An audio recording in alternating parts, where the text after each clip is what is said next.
ஜெர்மனியின் ஓய்வு காலத்தை பயணம், பொழுதுபோக்கு, பேரக்குழந்தைகளுடன் நேரம் செலவிடுதல் என பலர் திட்டமிடுகின்றனர். ஆனால் ஓய்வுக்கு முந்தைய ஆண்டுகளில் செய்யப்படும் சில கவனக்குறைவான தவறுகள் வாழ்நாள் முழுவதும் ஓய்வூதிய வருமானத்தை குறைத்து ஆயிரக்கணக்கான யூரோக்கள் இழப்பை ஏற்படுத்தக்கூடும். முதலில் ஓய்வூதிய பதிவை முழுமையாக சரிபார்ப்பது முக்கியம்.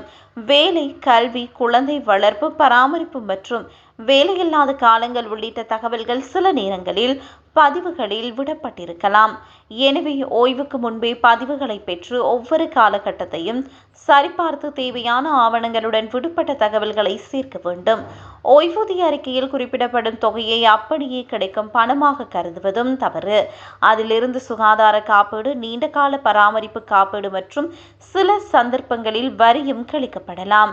பணவீக்கத்தையும் கணக்கில் எடுத்துக் கொள்ளாமல் விட்டால் மாதாந்த உண்மையான ஓய்வூதிய பற்றாக்குறை எதிர்பார்த்ததை விட அதிகமாக இருக்கும். முன்கூட்டியே ஓய்வு பெறுபவர்களும் கவனமாக கணக்கிட வேண்டும். வழக்கமான வயதுக்கு முன் ஒவ்வொரு மாதமும் ஓய்வு பெறுவதற்கு 0.3% வரை நிரந்தர குறைப்பு ஏற்படலாம். உதாரணமாக 4 ஆண்டுகள் முன்கூட்டியே ஓய்வு பெற்றால் ஓய்வூதியம் 14.4% வரை குறையக்கூடும். அதேவேளை முன்கூட்டியே ஓய்வு பெறுவது எப்போதும் நிதி ரீதியாக மோசமான முடிவு அல்ல. பல ஆண்டுகள் முன்கூட்டியே ஓய்வூதியம் கிடைப்பதால் பின்னர் அதிக ஓய்வூதியம் பெறுபவருடன் ஒப்பிடும்போது தொடக்கத்தில் கணிசமான தொகை கிடைக்கலாம்.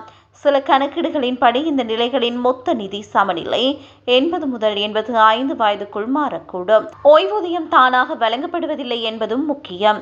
பொதுவாக 3 முதல் 4 மாதங்களுக்கு முன்பே விண்ணப்பிக்க பரிந்துரைக்கப்படுகிறது.